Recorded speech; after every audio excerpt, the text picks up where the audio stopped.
So we'll go in the order of our introductions. All three of our speakers are going to get a chance to say a few words to the assembly here. So Constance, you can go first. Great, thank you very much.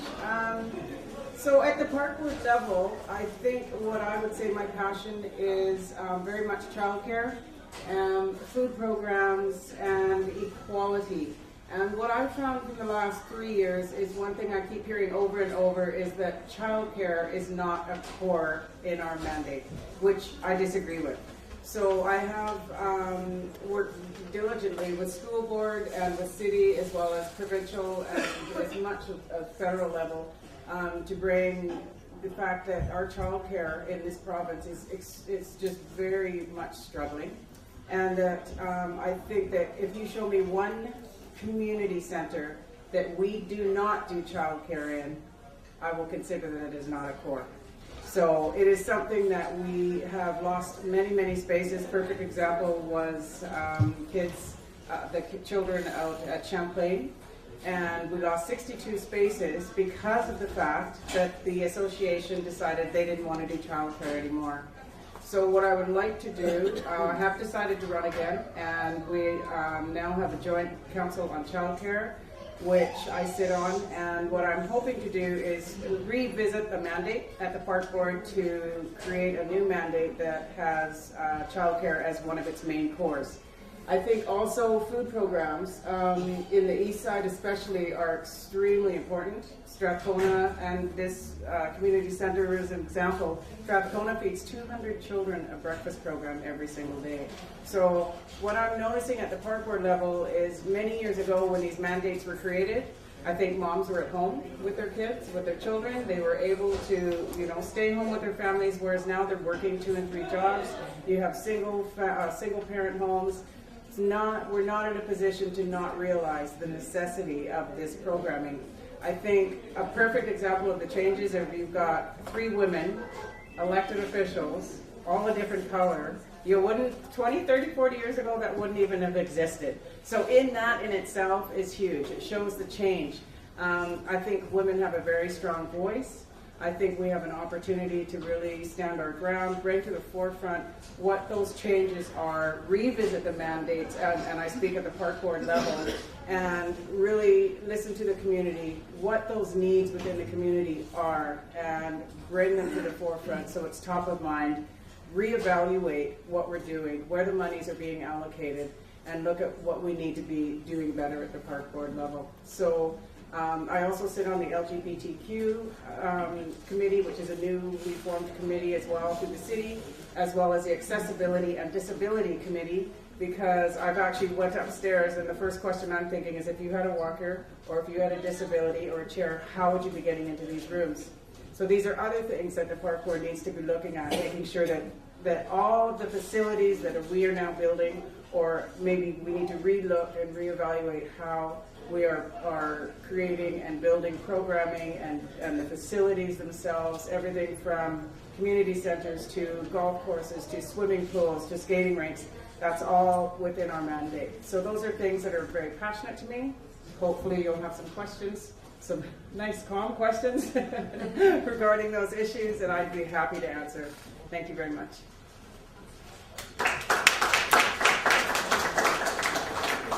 Thank you, Constance. Next, Jenny, if you could say a few words, please. Well, thank you very much.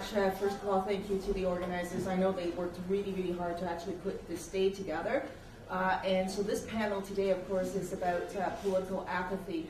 And I think really it speaks volumes in terms of where we're at today. I was sitting there thinking back as I listened to Mike speak, and some of the issues that he highlighted were issues 24 years ago that are still issues today. And I think it speaks volumes in terms of what's happening in a political system and what needs to happen in a political system along with the community to affect change. I think that many of us who've been around the table for some time feel, I think, and to a degree share in the frustration that the larger community feels in terms of that change that needs to take effect happens in a slow snail pace. And it is really quite something. And the drive to make that change, you see roadblocks all over the place. And I'll touch on that a little bit as I sort of go on in my talk. But I was also thinking back too, as I guess my bio was being read out. It's always kind of weird actually to hear about your bio because A, it makes you feel really old and dated. Certainly that's my case. But you know, having started back in 1993, and I thought to myself, what did I do and how did I get involved in politics? Because I was one of those people that didn't care much about politics. And it's kind of weird that I now have a political career. I began actually my career in the downtown east side as a student, actually, first off, as a university student. And I did my practicum at Legal Aid down at the Gastown office. I did intake work, dealt with people who came in with problems and tried to figure out how to solve them. And in that process, I saw a lot about the city that I guess in some parts of my personal life in which I experienced, but thought that things were better, and wasn't really quite connecting the fact that those challenges are still there in that real way. And that was my exposure, re-exposure into these issues from university in my practicum year, which was my last year in my criminology degree. That actually eventually brought me into the downtown east side as a community legal advocate, and I did that work for DERA, the Downtown East Side Residents Association, which then exposed me to a whole range of issues, and I began to participate in political action that I didn't realize at the time as I was participating that those things were political action. I went to sit-ins, I got hauled off by the men in blue, and I went to rallies, I did petitions, I showed up at council. Gentrification was the big issue then, continues to be a big issue today. Show up at council, made big, long, boring speeches, I'm sure, to the council members of the day, and did all of those things, and continue on. I see seniors here today, which delights my heart, because back at those times, there were lots of language barriers, and there continues to be language barriers, where seniors, people with different language and different communities, weren't communicating and connecting, because there was no communication capacity. To a degree, I think that today, we still lack that as well. Nonetheless, people came out, and what does that tell you? It tells me that they're interested, but we need to facilitate and do better in engaging. So in that process, as I was engaged in this, of course the municipal election was coming around, and people asked me to run, and I remember this distinctively, like as though it was yesterday, and I said, are you kidding me? I can't stand politics. I can't stand those people, and I'm not going to run. And then people sort of take me around and say, like, what are you doing? So you sit there and you whine and you whinge and you complain about this and that and you go and do this and that. Well, here's your chance of actually being involved and being around that table to potentially affect change. If nothing else, you can at least bring that voice to the table. At least you can do that. So that sort of woke me up a little bit, and I thought, oh, okay, so for me to complain, they're right. I want to engage, I want to affect change in a different way. So then I became a politician. I ran and crossed over to the dark side and became a politician. And what's changed since, right? People will say, well, what's changed? You've been there for a long time, what's changed? We're still dealing with the same issues and so on and so forth. And I got to tell you that there are times when you see, when you engage in issues that you win some. And there are times when you engage in issues where you do lose some and you lose heart. And then every time in that process when you lose heart, you drive, I know, segments of the community further away from the political process. I see it and I feel it myself. There are days that I feel like going, what is the point of all of this anyway, right? But then of course you go home, and as I do, I then go to my mom's and I get a bowl of wonton noodle soup, which is something that heals my soul. I come to the community and I talk to the people in the community, and particularly those in the downtown east side community. That reminds me of why I'm here today and why I do what I do. That inspires me to try to drive to the place that we all hope to get to. And I think the thing about political apathy, the thing that drives it, at least for me anyways, is the hope, the belief that there can be change. People always complain about this about me, and they say, oh God, there's Jenny again, talking about the same old stuff, for the last whatever number of years, and she sees it as though somehow it's not reality. Well, I have to say that. I do dream that dream, that somehow, God, there would be no homelessness, that there would be no poverty, that children wouldn't be taken away from their families, the seniors wouldn't have to suffer, that we can access health care. All those things that we desire in our lives, that we work so hard for our own selves, that I want to see for others.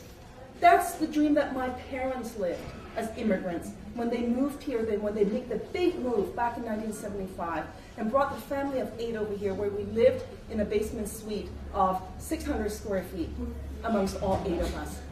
And my mom gave up her bowl of rice so that the children could eat. But they did that because they thought this would be better opportunities for the children. So they lived that dream, and they continue to live that dream for better opportunities for us. And I live that dream because I want to see those better opportunities for the people in our communities all around the globe. And of course, most immediately for the people in which I represent in the province of British Columbia. So where are we at, and how can we affect change? Why is there such low voter participation? Why are people not engaged? What's wrong with this picture? So I think the question here is this, that have we lost hope? And I actually sit here today and I see the faces here. I see people who initiated this forum, this group called Van BC, and prior to that, Apple BC. That gives me hope, to know that there is hope, because nobody's given up. The Downtown Eastside Neighborhood Council gives me hope, because their voice has not gone away, and they continue to fight the fight because they believe in it.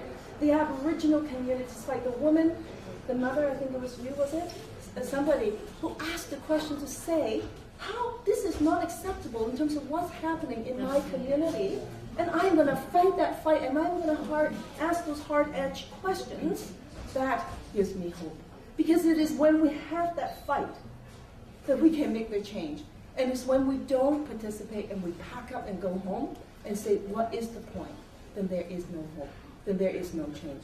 Let me just touch on 2 quick issues that show community, engagement that mattered and made something different happen in the province of British Columbia.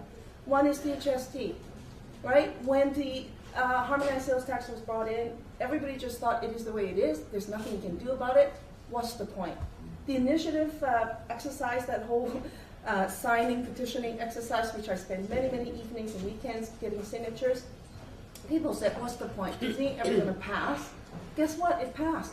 And it drove, I think, some critical issues and change in the province of British Columbia. We have to, for the first time, because of community engagement, people engagement, that you actually have an initiative vote, that the people will have a say in determining whether or not they support the HST. I think that's significant. I think in relation to that, it actually brought down the premium. I believe that. I think there were other issues too, and I can sort of list a whole list of stuff that I didn't like about what the Premier had done, but that certainly contributed hugely towards that, and it may change. And that's from the citizens' point of view. They make no mistake about it. It's the people who acted and who voiced it made that difference. Second, I want to say this, and it's with much gratitude in my heart that this happened. And this was over the school closure issue. And there were schools across the city of Vancouver that were faced with school closures. One of them, 2 of them actually, Seymour was one of them that dropped off the list early on, to much of our relief, that Seymour wasn't on the chopping block, impacting particularly the Aboriginal community and low-income community. And we fought that fight successfully, and it dropped off the list. Then there was Queen Alexandra School in my own riding, but Queen Alex wasn't the only one, because there was McDonald, Carleton, and so on. I won't list all of them because you've all lived through that already. But we fought and saved Queen Alex. Queen Alexandra School got saved because the community came together and said, wait a minute, I'm not accepting this. And for the first time, people actually engaged in that process. There were parents, people who actually graduated from those schools that came back to speak at the public hearing that night. You know, it was that kind of engagement that I think made a difference. I really believe that that made a difference. Out of that, and we had a community forum at Strathcona Community Center and another one at the Mount Pleasant Neighborhood House. Out of that, citizens like Scott Clark and Noel Heron and people like that came together, formed Apple BC, and continued that fight. And we had a big rally in front of the Minister of Education's office, calling for adequate funding for education. Those things made a difference, and it was that political engagement, I think, that saved the schools. So these are just the quick examples that I want to touch on that gives me the belief that there is the opportunity for change. And most currently, there is an ongoing battle going on with the rezoning issues in and around Chinatown, with the downtown east side, so on. And that's going to play its course. But I think that there's an opportunity now for community engagement, where the voice of the community can matter and needs to matter to make change. And hopefully, with that kind of drive, that we will see people participating in the political process. And finally, let me just close with this: that political